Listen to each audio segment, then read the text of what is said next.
Boa noite, pessoal. Espero Boa que esteja todo mundo bem aí, tudo tranquilo.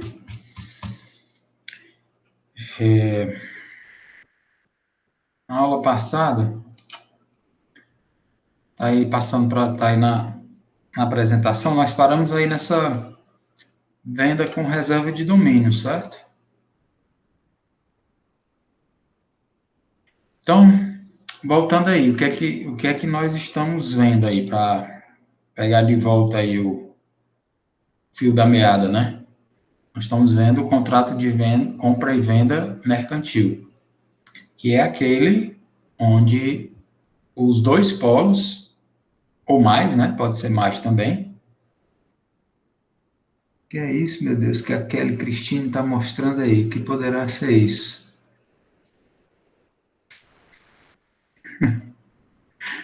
Ah, meu Deus. Perdi até aqui. Contrato de compra e venda mercantil. Então, perdi mesmo o fio da meada, meu Deus. Vamos ver aí essa venda com reserva de domínio, certo? Venda com reserva de domínio.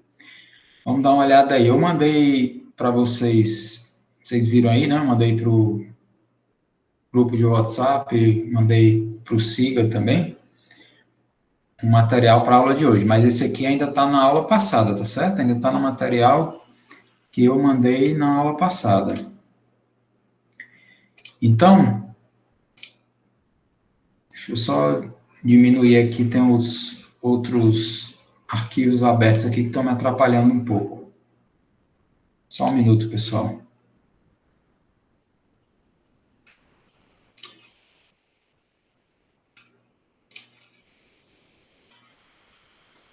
Nada, Kelly. Tem problema não. Não houve nada não. Sim, então vamos aí. Voltando aí, tá? Essa cláusula aí é uma cláusula especial que está prevista no artigo 521 do Código Civil. E o que é isso aí, pessoal? Isso aí é quando você vende um bem, no caso aí tem que ser bem móvel, tá? Bem aí na frente, na apostila mais na frente, ó. Tá aí, eu estou grifando para vocês, ó. Não se aplica a bens imóveis. Portanto, só se aplica a bens móveis, né? Quando é que acontece isso aqui? Eu vou traduzir isso aqui de uma maneira bem simples. Vamos dar uma lida primeiro aqui, aí eu traduzo aqui, se tiver dificuldade. Olha aí, enquanto não terminar de pagar o preço, aliás, assegura ao vendedor, primeiro parágrafo aí, tá? Assegura ao vendedor a reserva de domínio sobre a coisa vendida, até que o comprador pague integralmente o preço ajustado. O que quer dizer isso aí? O que quer dizer reserva de domínio? Reserva de domínio você pode entender como a propriedade, certo? Você tem um domínio de um bem quando você tem a posse, que é ter o bem na sua mão, e também a propriedade, que é ser o titular do bem. Aí você tem um domínio completo dele. Você não só tem um bem na sua mão, como ele pertence a você. Aí, e quer dizer então que a gente pode ter um bem, pode ser que você tenha um bem e não seja o proprietário? Claro, né?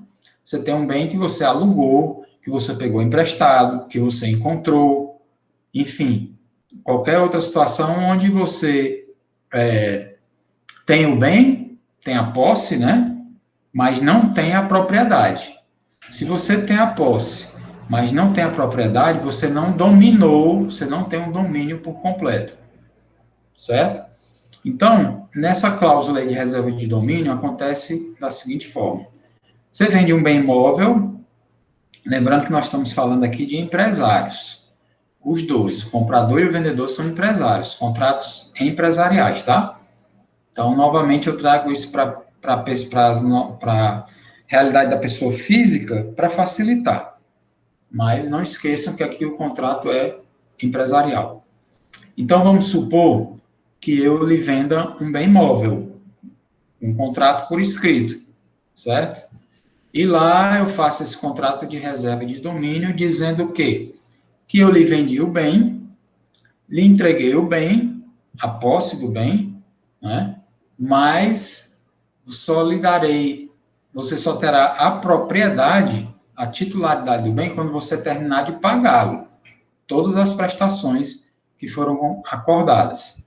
Aí, quando você terminar de pagar, eu lhe dou uma quitação e essa quitação vai servir como, então, transferência da propriedade, porque antes você tinha só a posse. Aí você passa a ter o domínio, tá certo? Acredito que seja tranquilo aí, né? Qualquer dúvida aí, vocês dão aquela paradinha aí para perguntar, certo? Então, a reserva de domínio é isso. É que você entregou o bem, a pessoa que recebeu tem o bem na mão, mas ela não é a dona. Quando é que ela passa a ser a dona? Se houve um contrato de compra e venda com reserva de domínio, ela só vai ser a dona quando ela efetivamente quitar e receber essa quitação. Aí pode ser que você tenha que levar essa quitação a um cartório ou algum outro local onde você precise tirar a cláusula da reserva de domínio, né? Para que dá baixa nessa reserva aí, para que o comprador passe efetivamente a ser o titular. Aí observem aí o que diz o artigo 524 do Código Civil. Ó. A transferência da propriedade ao comprador dá-se no momento em que o preço esteja integralmente pago. Então, foi o que eu falei agora, né? Isso aí é o artigo do Código Civil, tá? Toda vida, pelos riscos da coisa, responde o comprador a partir de quando lhe foi entregue, tá certo? Então, se eu vendi um bem para você com reserva de domínio, cláusula de reserva de domínio, você vai ter a posse logo, mas só vai ser o dono quando quitar. E nesse período em que você está correndo o tempo para a quitação, que você está pagando as prestações, se acontecer alguma coisa com o bem, se você perder, deteriorar, for roubado, furtado, o vendedor não tem nada a ver com isso, não. Você vai ter que pagar o valor mesmo assim. Isso aí é lógico, né? É a mesma coisa de quando você compra um bem aí parecido, né? Quando você compra um bem no cartão de crédito. Se o celular que você comprou no cartão de crédito foi roubado, você vai ter que continuar pagando, né? Então, nesse ponto aí, é mais ou menos o que está dizendo aí o Código Civil. Lembrando aqui que para imóveis isso não vale, mas existem outros tipos de contratos que fazem exatamente a mesma função, só que aí vão receber outra nomenclatura, tá certo? Que mais aqui? Precisa estar expressamente previsto, né? Tá certo? Então, é necessário, é aconselhável que ele seja escrito, né? Você fazer um contrato desse verbal com cláusula de reserva de domínio é meio inviável, né? Então, ele tem que ser escrito, deve ser escrito, e a cláusula deve estar lá expressa. Não dá para querer impor isso aí se não foi colocado dentro do contrato. Disse ainda que, aqui no artigo 523, ó, o bem tem que ser perfeitamente determinável, caracterizável, todos os detalhes. Isso significa dizer que ele tem que ser infungível. Cuidado que a palavra é infungível, viu? Não é infundível, não. É infungível, que não pode. O que é uma coisa infungível? É aquela que não pode ser trocada por outra exatamente igual. Você pode trocar por uma muito parecida, mas igual você não troca. Exemplo, um carro. Você tem um Fiat Uno preto 2002. Você troca por outro Fiat Uno preto 2002, muito parecido, mas ele não é o mesmo carro, porque ele tem dados, ele tem especificações, ele tem características, ele tem números identificadores que não deixam fazer com que ele possa trocar um por outro, porque são, embora parecidos, são absolutamente diferenciados por dados que o diferenciam. Então, para esse tipo de cláusula aí, o bem tem que ser desse tipo aí, tá certo, pessoal? Tem que ser infungível, tem que ser perfeitamente caracterizado. E aí, enquanto não for pago o preço integralmente, o que acontece aqui no caso do inadimplemento do comprador? O comprador comprou o bem em prestações, o vendedor entregou o bem a ele, mas só vai entregar a quitação, a titularidade, quando ele quitar, né? E se ele parar de pagar, estando com o bem na mão ainda? Ele está com o bem, mas parou de pagar. O que acontece aí, segundo o artigo 526? O vendedor, que ainda é o titular, né? Ele não tem mais a posse, mas ele tem a titularidade. Ele pode cobrar as prestações atrasadas, com correções de juros, ou ele pode tentar tomar o bem de volta e receber também se existir, a respectiva compensação por algum dano ou deterioração, degeneração que tenha havido com o bem, né? Para tomar o bem de volta, é preciso que o vendedor faça o quê? Ele constitua em mora. O que significa constituir em mora? Pessoal, quando vocês ouvirem esse termo aí, é só dizer, não tem nada de complicado. Constituir em mora significa o quê? Avisar que você está devendo. Você manda uma cartinha, um comunicado, eletrônico ou não, qualquer forma viável de comunicação, de preferência, quanto mais formal, melhor, avisando que aquela pessoa está devendo a prestação, né? E que, a partir dali, eu vou tentar tomar aquele bem de volta. Ah, mas o devedor não sabe que está devendo? Sabe.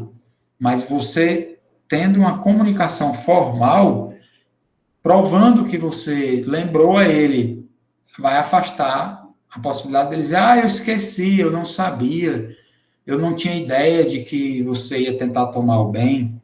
Então, você avisa ele através desse aviso de mora, né, ou de atraso. Mora é atraso, juros de mora é juros de atraso, tá certo? E aí você vai avisar ao devedor que vai tentar tomar esse bem de volta, tá certo? E aí, se o possuidor atual, que é aquele que comprou e não pagou, tiver que devolver, aí vai ter que haver aí uma compensação de valores, ver o que foi pago, ver o que está devendo, ver se houve deterioração do bem e se alguém tem que devolver valor para alguém, certo? Isso aí tem que ser levado em conta também, tem que ser feito aí uma liquidação desses valores envolvidos nessa transação, ok? Retrovenda. Outra cláusula, pessoal, colocada dentro da venda, que significa o quê? Significa que o vendedor que vendeu aquele bem imóvel, ó, já esse aqui, ele se refere a bens imóveis. Aquele vendedor vendeu um bem imóvel a um comprador e no contrato de compra e venda, logicamente aceito pelas duas partes, o vendedor colocou lá, reservou-se para si um direito de comprar de volta aquele bem num período determinado. Aí, se o comprador aceitou isso aí, ele aceitou porque quis, né? Aí, então, é como se fosse parecido com um direito de arrependimento, né? Olha, eu estou te vendendo esse bem, mas eu vou botar aqui no contrato que se eu quiser comprar ele de volta em até 3 anos, que é o que está aí no artigo 585, é o prazo máximo, até 3 anos, se eu comprar ele de volta, você vai ter que me vender. Aí, então, se a pessoa aceitar e o outro efetivamente quiser comprar de volta, exercendo o direito de retrovenda, o que comprou vai ter que devolver o bem, vai ter que aceitar essa venda de volta. Logicamente que essa venda de volta vai ter que haver aí uma restituição de valores recebidos, né? E uma compensação de valores gastos para manutenção ou com, enfim, a deterioração do bem também, se tiver acontecido, né? Algum prejuízo, isso aí vai ter que ser levado em conta também. Aí você pergunta, professor, por que alguém faz isso?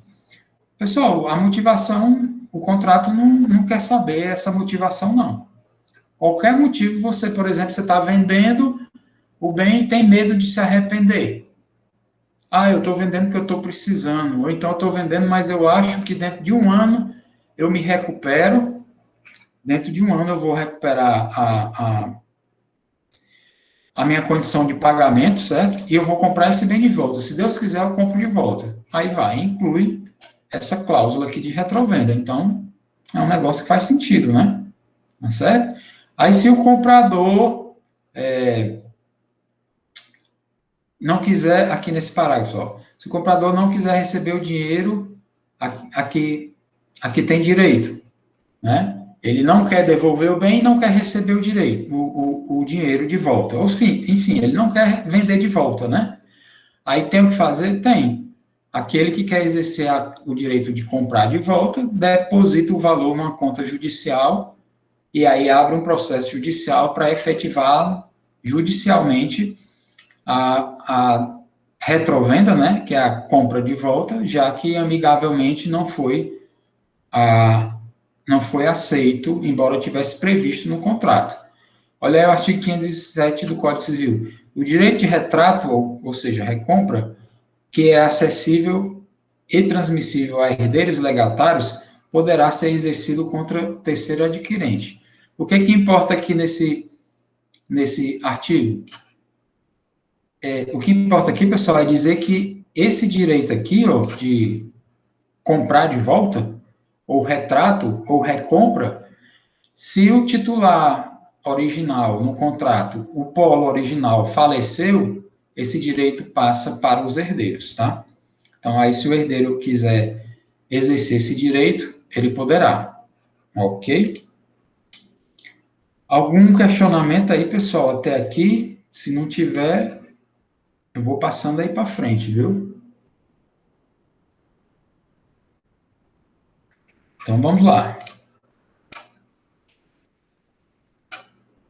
Contratos de colaboração. Pessoal, contratos de colaboração, como o nome está dizendo, são contratos, lembrando de novo, que são contratos empresariais. Então, os dois polos, ou mais polos, serão empresários, né? Não se trata aí de consumo, mas de contrato entre empresas. Contratos de colaboração são aqueles em que uma empresa colabora com a outra para buscar o quê? O que é que toda empresa busca? O lucro, né? Se uma empresa colabora com a outra, com certeza as duas estão em busca de algum tipo de lucro.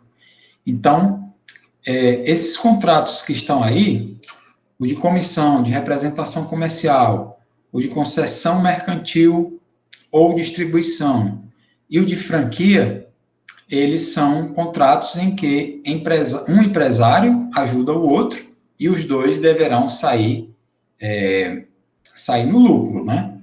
Então, nós iremos olhar esses contratos aqui. Eles estão aí nesse material novo que eu enviei pelo WhatsApp, que eu enviei também para o SIGA, tá certo?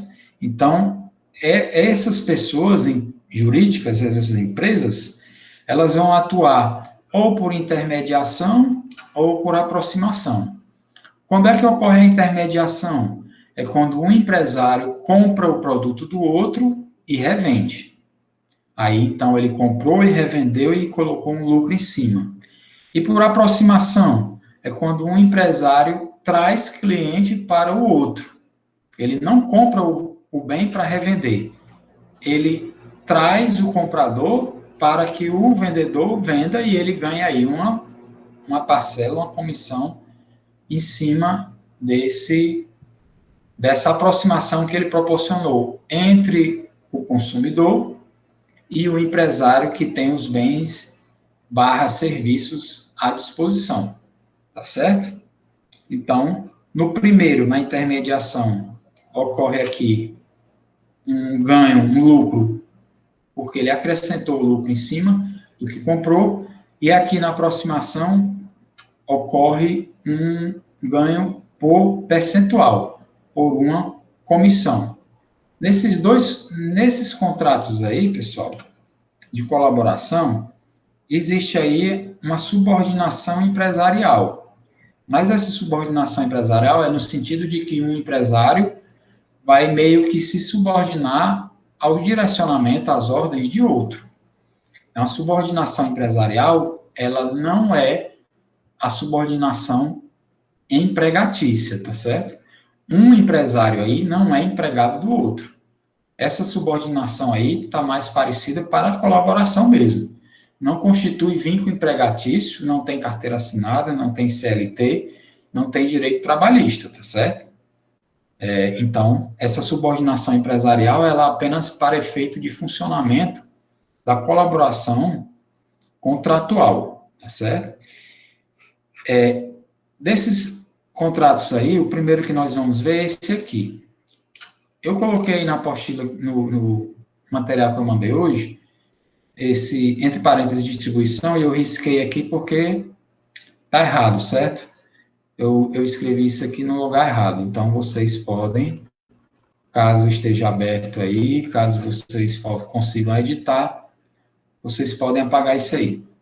Comissão mercantil. O que é a tal da comissão mercantil? Vamos olhar aqui pelo dispositivo legal, artigo 693 do Código Civil. O contrato de comissão tem por objeto a aquisição ou a venda de bens pelo comissário, em seu próprio nome, à conta do comitente. Vixe Maria, valha-me Nossa Senhora. O que é isso aí? Vamos primeiro olhar aqui por partes, porque do jeito que vem escrito aí no Código Civil é um pouco complicado da gente entender, né? Aliás, eu presumo que vocês achem, a maioria acha essa matéria bastante chata, né? Já ouvi falar que a maioria não gosta desse conteúdo, mas fazer o quê, né? Alguém tem que ensinar e quem quiser tem que aprender. Pessoal, Eu acho também assim. Acho não, ótimo. Não, tem quem goste, né? Tem quem goste, mas eu fico feliz que você não acha ruim, não. Mas eu acho ele interessante, sabe, pessoal? Eu acho esse material, esse conteúdo interessante. Porque muitas coisas aí vocês vão ver no dia a dia, né? A gente já vê no dia a dia, e outras, quando vocês forem contadores, vocês vão ver no dia a dia.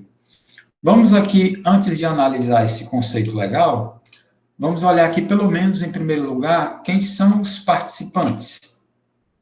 Aí os nomes podem atrapalhar um pouco, né? Comitente. Pessoal, comitente, porque a gente só conhece o termo comissário, né? Esse aqui a gente conhece bem. Comissário é aquele que vai ganhar a comissão. E quem dá a comissão é o quê? Quem paga a comissão é o quê? Aí é que tá, é esse termozinho aí, tá? Comitente. Comitente é o empresário que tem o produto e o serviço e que vai disponibilizar ao comissário para que o comissário, que é empresário, então ele vai agir em seu próprio nome, ó. Ele vai agir em seu próprio nome, certo? Ele tem uma empresa no nome dele, ele vai vender pelo CNPJ da empresa dele, ele vai assumir as responsabilidades perante os compradores, tá?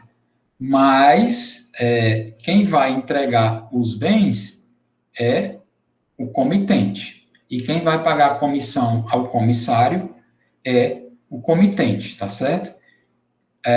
O comissário, quem é então? Veja aí, ó, é um empresário que realiza negócios no interesse de um outro empresário, o comitente, mas os realizará em seu próprio nome. Né? Por quê? Porque o comissário é empresário também. Então, ele vai usar a empresa dele.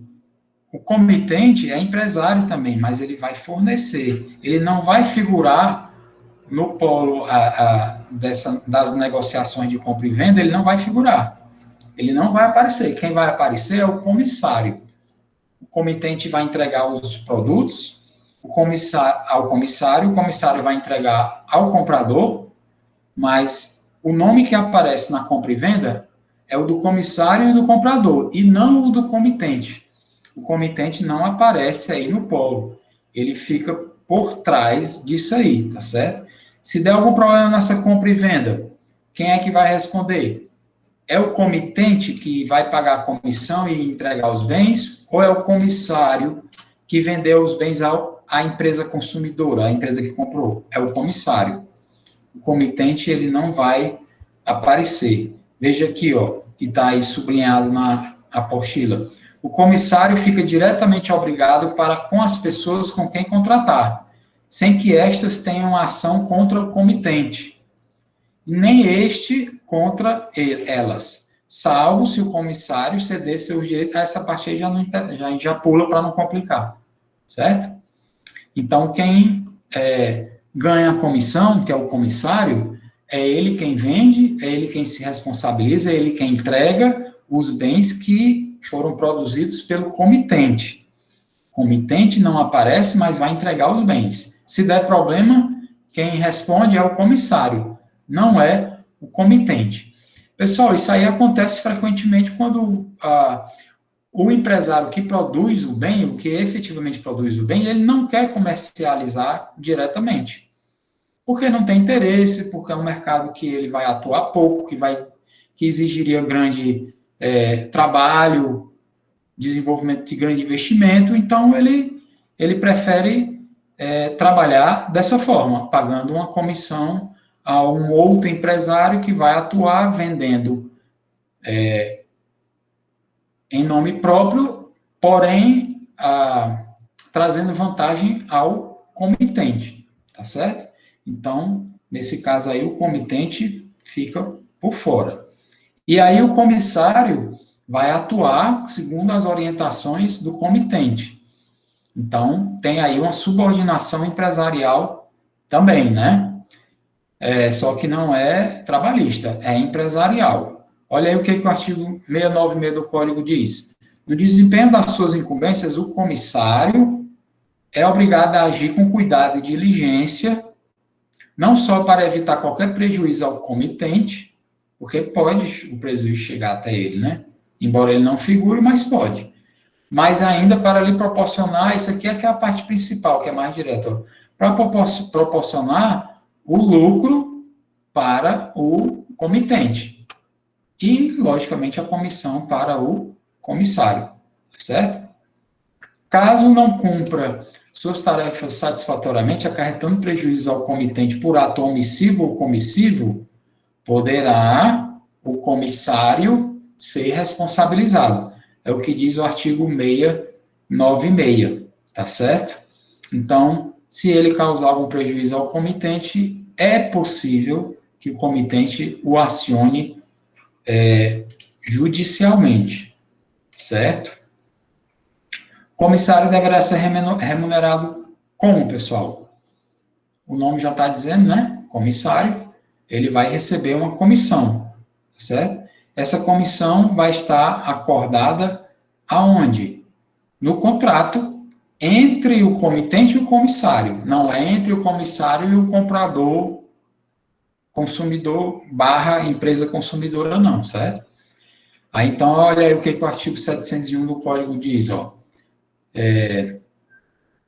Não estipulada a remuneração devida, não estipulada a remuneração devida ao comissário, será ela arbitrada segundo os usos correntes do lugar.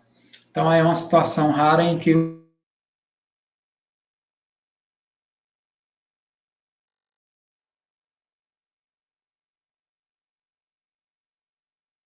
colocado dentro do contrato, se não tiver, vai ser arbitrado judicialmente.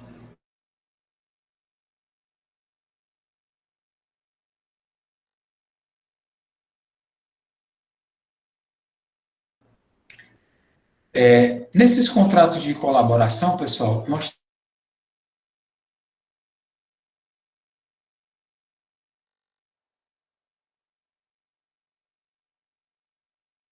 essas cláusulas aí, elas acontecem, por exemplo, com muita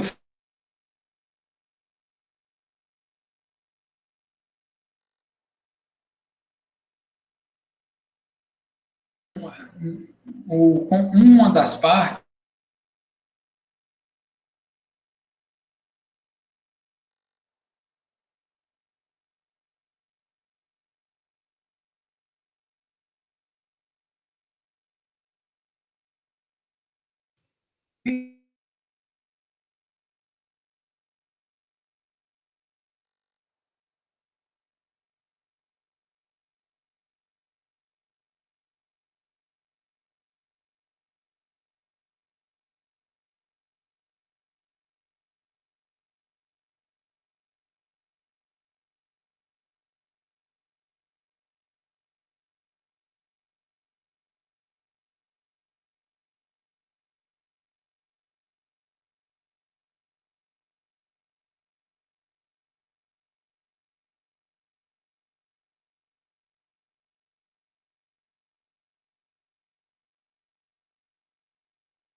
Pronto, liguei. Houve a queda de energia aqui, aí ficou sem internet, voltou agora. Mandei até um WhatsApp para vocês aí, mas também não estava indo, não. Não sei nem até onde é que vocês ouviram aí. Vocês ouviram até onde aí? A história do Frank estava no franqueado, né? A gente não chegou nem a escutar o franqueado. Vocês ouviram aí a cláusula de exclusividade de zona? Estava ouvindo, né ou não? Não escutei a cláusula. Ixi, Maria, então perdeu, falei sozinho aqui, foi muito tempo, ó. Foi, porque estava cortando também no meio da sua fala, estava cortando uns 30 segundos, aí voltava uns 10, aí cortava mais 30. Bom, vamos lá, tudo bem. Acontece, né? Se eu sumir de novo, já sabe, né? Foi a internet aqui que. Vou voltar aqui, tá? Voltar aqui um pouco, ó. Cláusula de exclusividade de zona. Essa cláusula aí, pessoal, ela é opcional, ela não é obrigatória, acontece com frequência. E o exemplo que eu estava falando aqui para as paredes, quando a internet caiu, eu estava dando o exemplo aqui da franquia, né? Franquia é um contrato de colaboração também, franchising ou franquia, mesma coisa. Eu estou pulando logo para a franquia porque vocês todos conhecem, né? Vejam um exemplo, pessoal, de uma situação em que eu sou um franqueado, tá? Eu entro em contato com um franqueador, faço um contrato de franquia, compro, instalo uma loja, seguindo todo aquele padrão nacional que aquela franquia exige, tá? Uma lanchonete aí, por exemplo, um MC Domaldi aí, né? Um investimento gigantesco. E aí, bote aí uma loja de roupas aí, da Nike, ou da Nick, né? Da Nick. Aí, fiz lá aquela loja toda padronizada, investi uma fortuna e tá, não, agora perdi a confiança aqui na internet, tá indo ainda. E aí tem uma outra lojinha lá no centro que tá vendendo os produtos Nike também. Aí o cara não tem padrão nenhum, tem uma lojinha pequena e tá vendendo o mesmo produto que eu com custo altíssimo, investimento altíssimo, estou vendendo. O que aconteceu aí? O franqueador está vendendo os produtos para mim e para outra pessoa, trazendo aí um desequilíbrio muito grande. Então, para evitar isso aí, o que acontece? Uma cláusula de exclusividade de zona. O franqueador só vende para o franqueado e o franqueado só compra os produtos daquele franqueador. Aí ocorre a exclusividade de zona e de produtos também, né? Certo? Então, isso aqui é uma coisa comum e não tem dificuldade aí para vocês, com certeza vocês já conhecem isso aí. Vamos olhar aqui o contrato de representação comercial ou agência. Esse contrato também vocês já ouviram falar muito, né? O de representação comercial. Pessoal, no caso aqui, o representante comercial, como nós estamos falando, ele é empresário também, né? Ele tem uma empresa constituída no nome dele, tá certo? Então, ele vai fazer esse contrato de representação comercial com outra empresa, e aí, então, ele vai levar pedidos para que aquela empresa faça a compra, faça a venda, aliás, né? Comercialize, e aí faça a entrega dos produtos, né? Então, essa representação aí, vocês já conhecem, né? Não tem dificuldade aí também não. Aí ele vai ganhar também um valor em cima dessa representação aí, tá certo? Então, o representante comercial, vulgarmente falando, de uma maneira menos educada, ele é um tirador de pedidos para o representado, né? Ele é um tirador de pedidos, mas ele não é empregado. Então, ele tem que ter uma empresa constituída no nome dele, tá certo? Então, e quem vai cumprir os contratos que o representante comercial fechar é o representado, não é o representante, não. O representante é como se fosse um tirador de pedidos, ele vai trabalhar por aproximação. Ele vai fazer os pedidos, tirar os pedidos, enviar para o representado e o representado vai entregar os produtos diretamente ao comprador, tá certo? Então, Professor, oi. não sei pro pessoal, mas para mim não está apresentando, não. Ah, não está apresentando, Não não. tá não apresentando, só. Certo, pessoal, foi porque quando caiu, aí eu não retornei, caiu a apresentação também, né? E eu não me toquei de voltá-la. Mas só um minutinho que já vai aparecer aí.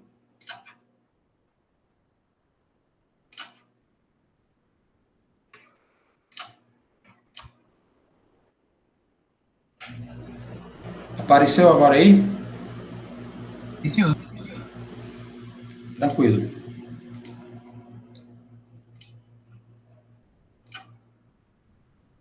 Certo.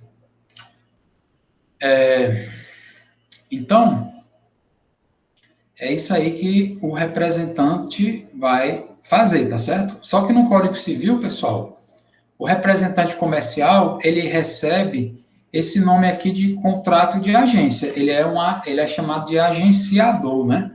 No bom sentido aí. Está lá no artigo 710 e a 721, tá certo? Lá você não vai encontrar o nome de representação comercial, você vai encontrar o nome de agência. Agora, o representante comercial, olha aqui que está na apostila aí, ó, ele vai atuar seguindo as instruções do representado, né? Ele procura clientes para os produtos dele e enviando os respectivos pedidos. Então, o representante não, ele fecha o pedido, mas quem assume a responsabilidade é o representado, tá certo? O representado, pessoal, ele não é obrigado a aceitar os pedidos que o representante captar para ele. Porque se é ele quem vai entregar o produto ou não, ele tem o direito de rejeitar. Então, não tem essa obrigatoriedade dele receber, tá certo? Aí tem um detalhe interessante aqui, é que o representante comercial, ou agenciador, ou agência, como ele é, entre aspas, um tirador de pedido, né, ele atua por aproximação do outro empresário, ele não tem os bens em seu poder. Ele não tem um estoque de bens. Ele não tem um armazém com aqueles bens ali prontos para entregar. Esses bens vão ser entregues pelo representado que vai enviar conforme o pedido fechado, certo? Então, fica nesse caso aí, o representante tem um investimento muito menor, né? Ele não tem que criar uma estrutura para ter esses bens. Se ele quiser criar, aí, tudo bem, né? Se ele quiser misturar as coisas, ele passar a ter um certo estoque dentro de casa, entre aspas, ele pode, né? Mas aí foge aos conceitos, certo? Contrato de concessão mercantil ou distribuição. Uma parte da doutrina diz que concessão mercantil é a mesma coisa de distribuição, outra parte diz que não é a mesma coisa e diz a motivação dos pequenos detalhes que, segundo eles, diferenciariam um do outro. Mas nós não vamos entrar nisso, não. Vamos colocar aqui como sendo a mesma coisa, tá certo? Concessão mercantil e distribuição. Nesse contrato aqui, pessoal, que é de colaboração também, um empresário, que é o concessionário ou distribuidor, assume a obrigação de comercializar os produtos fabricados por outro empresário, que é o concedente. Aí aqui a gente precisa dar uma paradinha e olhar esses figurantes aqui, porque dá uma confusãozinha, porque tem um termo aqui que nós não somos acostumados. Esse termo aqui, concessionário, a gente usa ele sempre, né? Todo mundo conhece. Aí você pensa logo na concessionária de veículos, né? Pode ser. Concessionária de veículos. Concessionária de veículos, ela comercializa os produtos de quem, pessoal? Aí tem esse outro aqui que nós nunca falamos, ó. O concedente. Se for um concessionário da Volkswagen, ele tem a concessão de vender os produtos do concedente.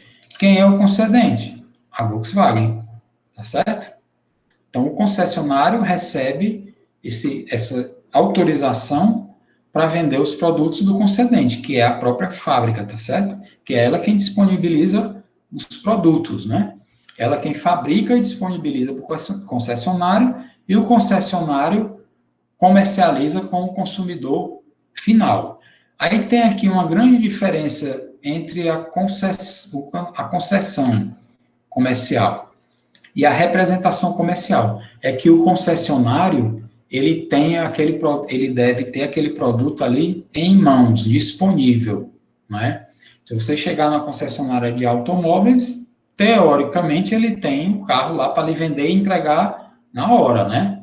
Tudo bem que é possível que um modelo ou outro, uma especificação ou outra, ele não tenha, aí ele vai fazer o pedido para depois receber.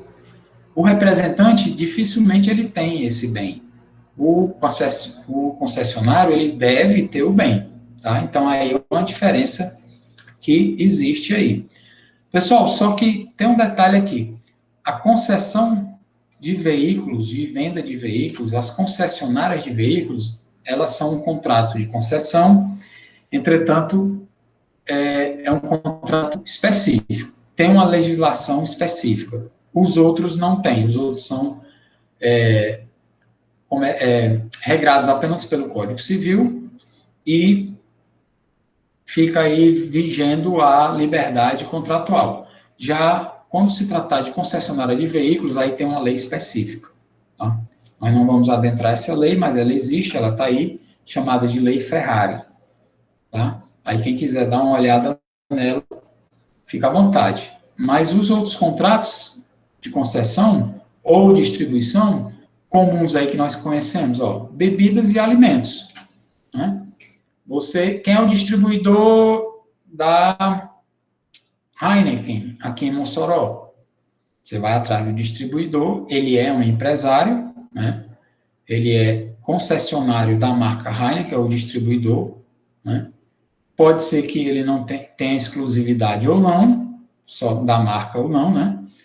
E aí ele deve ter aquele bem disponível lá, pelo menos uma quantidade mínima ele deve ter disponível para entrega imediata. Então, também não tem segredo aí, né? O distribuidor de bebidas, de alimentos, de petróleo, que nós conhecemos, ou o concessionário de veículos, ou motocicletas, carros, motocicletas, caminhões, que também todos conhecemos. Então, aí não tem novidade nenhuma para vocês, né? Vocês todos já ouviram falar isso aí. Talvez não tenham levado não levaram a detalhe como nós estamos levando aqui, né? Nesses contratos de concessão, pessoal, frequentemente, incluído o quê? Assistência técnica.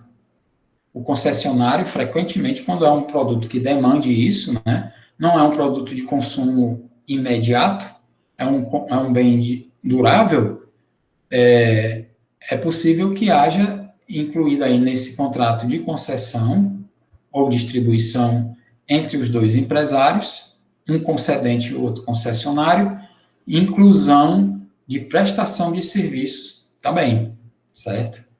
Então, é o caso, por exemplo, da concessionária de carros, né? Onde você leva o seu carro lá e para a prestação de serviços de garantia e manutenção, certo? E aí temos também, de novo, a exclusividade de distribuição, que nós já falamos, e a exclusividade de zona ou territorialidade, que também nós já falamos. Então, acho que aí, até agora, tudo tranquilo, né? Sem dificuldades. Vamos aqui para esse outro, que vocês também provavelmente já ouviram falar. Contrato de franquia ou franchising. Pessoal, o empreendedorismo é uma atividade de alto risco, né? Vocês devem conhecer pessoas aí que venderam tudo que tinham para constituir uma empresa, investiram, depois perderam tudo, né? Eu conheço gente, inclusive, que era servidor público e aderiu, por exemplo, a planos de desligamento voluntários, porque iam receber um valor elevado, iam montar uma empresa e iam ficar ricos, né? E eles saíram do emprego público receberam uma quantia alta, jogaram tudo dentro da empresa e perderam tudo. Aí ficaram sem o emprego e sem a empresa. Talvez você já tenha ouvido falar de situações desse tipo. Então, o empreendedorismo realmente é difícil, né? Mas há formas de você reduzir esse risco.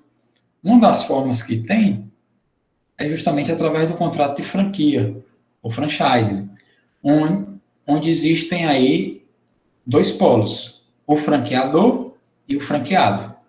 O franqueador é o detentor da marca, da patente, é o dono do negócio, né, digamos assim. E o franqueado é aquele que quer entrar no negócio. Com autorização do franqueador, ele constitui uma empresa também e vai usar todo o conhecimento, toda a marca, toda a facilidade, todo o know-how que o franqueador já tem, ele vai repassar para o franqueado, diminuindo assim o risco para aquele empreendimento, né? Mas o risco continua, será, entretanto, diminuído. E aí, veja aqui o que diz o artigo 1º da lei que trata das franquias, essa lei aqui, número 13.966 de 2019, lei nova, né? Essa lei disciplina o sistema de franquia empresarial, pelo qual um franqueador autoriza por meio de contrato um franqueado a usar marcas e outros objetos de propriedade intelectual, sempre associados ao direito de produção ou distribuição exclusiva ou não de produtos ou serviços, e também ao direito de uso de métodos, sistemas de implantação e administração do negócio ou sistema operacional desenvolvido ou detido pelo franqueador, mediante, aqui o detalhezinho também, né? Mediante remuneração, direta ou indireta ao franqueador, né? Sem caracterizar a relação de consumo ou vínculo empregatício. Então, o franqueado, ele é empregado do franqueador? Não, ele é empresário. Ele é o quê do franqueador? Ele é um colaborador por meio do contrato de franquia. O franqueador é patrão do franqueado? Não, é colaborador. Mas é um colaborador com uma certa hierarquia, um certo poder de influência, por força do contrato que eles assinaram porque quiseram, né? Liberdade aí contratual, ok? Durante o período aí que eles colocarem. Então, pessoal, dessa forma aí, o franqueador vai auxiliar muito o franqueado, vai diminuir os riscos, vai ensinar como implantar, como gerir, como produzir, como atender, padrões de eficiência, orientações jurídicas também, enfim, é o pacote completo. Facilita a vida do franqueado, que frequentemente é um empresário iniciante, né? E aí, aquele empresário franqueado vai dar lucro ao franqueador de algumas formas. Primeiro, porque vai comprar o produto e o serviço dele para revender. Segundo, porque vai pagar um percentual sobre as vendas que ele tiver. Ele vai pagar para usar as marcas do franqueado também. Isso tudo está incluído no pacote, no contrato de franquia, né? Então, ele vai pagar royalties, que é o nome que se dá ao valor que se paga pelo uso da marca, certo? Que pertence ao franqueado. Então, o franqueador oferece orientação, oferece no processo de montagem e planejamento, né? Treinamento de equipe, enfim, é um serviço que vai variar, mas pode ser completo, né? Então, a subordinação que existe aí, ela é empresarial, ela não é empregatícia, né? O franqueador, a lei que trata das franquias, fala lá do COF, que é a circular de oferta de franquia, que é um documento obrigatório que o franqueador tem que fornecer ao franqueado, trazendo todos os detalhes do que ele vai oferecer, como ele vai oferecer, qual o preço daquilo ali, qual o prazo, quando, enfim, todo o detalhamento, que está aqui no artigo 2º dessa lei que nós falamos. Eu reproduzi aqui uma parte, não é o artigo todo, o artigo é muito grande, mas eu considerei essas aqui as principais obrigações do franqueado que estão contidas na circular de oferta de franquia, que é obrigatória, tá certo? E aí, então, se o franqueador não cumprir o que ele colocou dentro dessa circular, aí o franqueado pode exigir a anulação desse contrato de franquia e pagamento, indenização de danos que ele tenha recebido, tá certo? Então, por fim, aqui eu devo dizer mais uma vez que essa relação aqui não é de consumo entre franqueador e franqueado, é uma relação empresarial. O Código de Defesa do Consumidor aí não vai funcionar, porque eles não são, um não é consumidor do outro, tá certo? Aí aqui, pessoal, nós encerramos a aula de hoje, e aí eu aproveito para tirar qualquer dúvida que tenha, e também, aliás, antes de eu avançar, tem alguma dúvida aqui sobre o conteúdo que alguém gostaria de perguntar agora? Ou eu posso entrar no outro assunto? Professor, não tem nenhuma dúvida. Tudo certo. Ok. Aí vocês vão dar uma lida aí, né, no domingo de manhã. Vocês acordam às 6 horas da manhã no domingo, né? Que é praxe, né? Acordar cedo no domingo e vão pegar esse material aí com uma felicidade, uma alegria. Nossa, como eu estou com vontade de estudar direito empresarial. É isso? Aí vocês leem isso aí depois, tá certo? Mas o que eu ia dizer, o que eu vou dizer é o seguinte. Eu fui olhar aqui o nosso calendário e aí eu vi que eu pensava que ele ia mais longe ainda, que nós tínhamos mais alguns dias de aula aí, mas não tem não. Até o dia 1º tem que finalizar a aplicação da terceira prova, que nos falta, né?